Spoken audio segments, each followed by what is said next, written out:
नमस्कार मित्रांनो, भगवद्गीतेमध्ये भगवान श्रीकृष्णांनी सांगितलेले आहे की या पृथ्वीवर ज्यांनी जन्म घेतला आहे त्यांचा मृत्यू एक दिवस निश्चित आहे।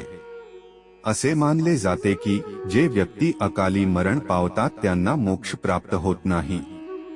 अकाली मृत्यू का होतो आणि त्यानंतर त्यांच्या आत्म्याचे काय होते, या धर्तीवर ज्या प्राण्यांनी जन्म घेतला त्यांचा मृत्यूही निश्चित होणार आहे आणि हे एक सत्य आहे जे बदलता येणार नाही।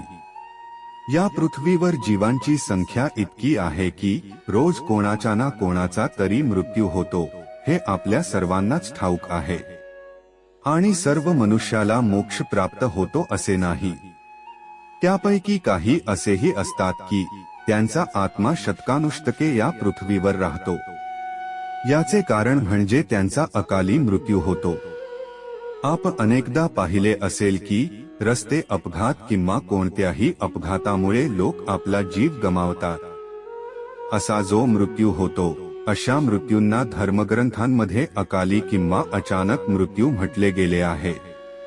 अकाली मृत्यू ही अशी स्थिती आहे ज्यात शरीर नष्ट होते परंतु आत्मा हा जगात भटकत राहतो। पण प्रश्न असा पडतो की असे का घडते किंवा असे का होते? अकाली मृत्यू होण्यामागचे कारण काय आहे आणि त्यानंतर आत्म्याचे काय होते?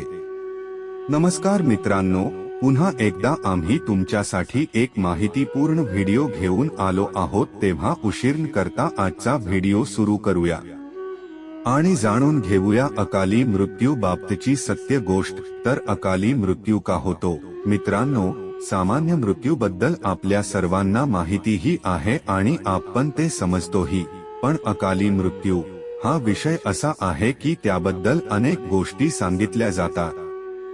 अर्थात पुराणातील 7व्या अध्यायात असे लिहिले आहे की एखादा प्राणी उपासमारीने मेला असेल किंवा एखाद्याचा मृत्यू हिंस्त्र प्राण्यामुळे झाला असेल किंवा एखाद्याने विषारी पदार्थ खाऊन आत्महत्या केली असेल किंवा एखादा पाण्यात बुडून मरण पावला असेल किंवा एखाद्याने फाशी घेतली असेल, तर असा जो मृत्यू होतो तर अशा व्यक्तीला अकाली मृत्यूच्या श्रेणीत ठेवले जाते। अकाली मृत्यू कसा होतो? मित्रांनो, अकाली मृत्यू कोणत्याही कारणास्तव होऊ शकतो। मग तो एखाद्या आजारामुळे झाला असला तरी। अशा वेळी अनेकदा लोकांना असे वाटतं की त्यांच्यासोबत असे घडले नसते तर कदाचित त्याचा मृत्यू झाला नसता। विष्णू पुराणात विष्णूचे वाहन गरुड राज यांनी श्रीहरीला विचारले की वेदांमध्ये माणसाचे वय 100 वर्षे निश्चित केले आहे, तर त्याचा अकाली मृत्यू का होतो? या प्रश्नाच्या उत्तरात श्रीहरी म्हणतात की ते खरे आहे। वेदांमध्ये माणसाचे वय 100 वर्षे निश्चित करण्यात आले आहे, परंतु त्यामध्ये दुष्कर्म किंवा पाप या गोष्टीचा समावेश नाही। म्हणजे प्रत्येक माणसाचा मृत्यू तेव्हाच होतो जेव्हा त्याला धार्मिक कार्य करण्याची शक्ती नसते किंवा त्याचे शरीर त्याला धार्मिक कार्य करू देत नाही। याशिवाय जेव्हा एखादी व्यक्ती स्वेच्छेने धार्मिक कार्यांचा त्याग करते तेव्हा पृथ्वीवरील त्याच्या आयुष्याचा कालावधी कमी होतो। त्यामुळे धार्मिक कार्य करणे हे प्रत्येक माणसाचे काम आहे, हाच त्याचा धर्म आहे। अशा वेळी ही कर्मे करण्याची माणसाची इच्छा शक्ती नसेल तर त्या व्यक्तीचा मृत्यू होतो। माणूस जरी 100 वर्षांचा असला तरी आपल्या कर्माने तो स्वतःचे वय कमी करत असतो।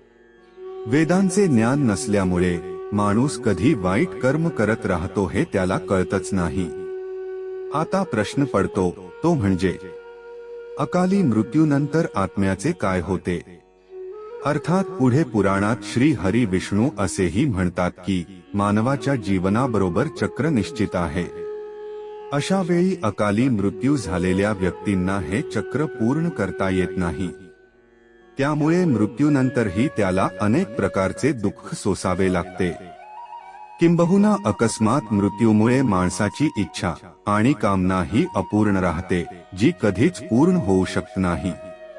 अशा वेळी शरीर तर पूर्ण नाश पावते पण आत्म्याची इच्छा कधीच पूर्ण होत नाही।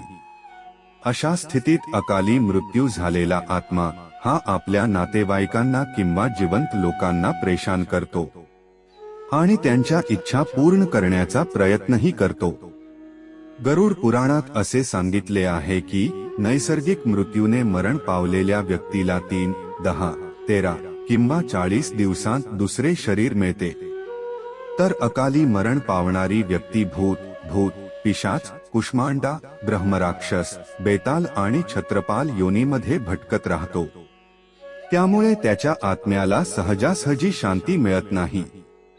अकाली मृत्यूमध्ये आत्महत्या सर्वात खालच्या पातळीवर ठेवली जाते. मित्रांनो, आत्महत्या करणे हे धार्मिक ग्रंथानुसार मोठे पाप मानले जाते. भगवान विष्णूंनी गरुड पुराणात आत्महत्या करणे याला देवाचा अपमान म्हटले आहे. आत्महत्या करणाऱ्या व्यक्तीचा आत्मा निसर्गाने ठरवून दिलेल्या जीवनचक्र पूर्ण होईपर्यंत पृथ्वीवर भटकतो असे भगवान विष्णू म्हणतात. अशा आत्म्याला ना नरकात जागा मिळते ना स्वर्गात. अशा आत्म्याला मृत्यूनंतरही अत्यंत वेदनादायक परिस्थितीतून जावे लागते. येथे आत्मे आपले जीवनचक्र पूर्ण होईपर्यंत आपल्या सर्व इच्छा पूर्ण करण्यासाठी अंधारात भटकतात. आत्महत्या करणाऱ्या आत्म्यांचे दुःख कमी करता येत नाही, परंतु गरुड पुराणात अकाली मरण पावलेल्या मनुष्याच्या आत्म्याला शांती देण्यासाठीचे अनेक मार्ग सांगितले आहे. मित्रांनो, भगवान विष्णू समजावून सांगतात की अकाली मृत्यू झालेल्या मनुष्याच्या कुटुंबातील सदस्यांनी नदी किंवा तलावात तर्पण करावे. त्याचबरोबर मृत आत्म्याची मनोकामना पूर्ण करण्यासाठी पिंडदान आणि दान पुण्य अशी सत्कर्मे करावीत, जेणेकरून त्यांच्या आत्म्याला लवकर मोक्ष मिळू शकेल. हे चांगले काम किमान 3 ते 4 वर्षे केले पाहिजे, तरच मृत आत्म्याला मुक्ती मिळून त्यांचे नवे जीवन सुरू होऊ शकते. तर मित्रांनो, आजचा व्हिडिओ इथेच संपूया. आशा आहे तुम्हाला हा व्हिडिओ आवडला असेल, तर आमच्या चॅनेलला सबस्क्राईब करा आणि भविष्यात अशी माहिती मिळवण्यासाठी आमच्याशी कनेक्ट रहा. व्हिडिओ शेवटपर्यंत पाहिल्याबद्दल धन्यवाद.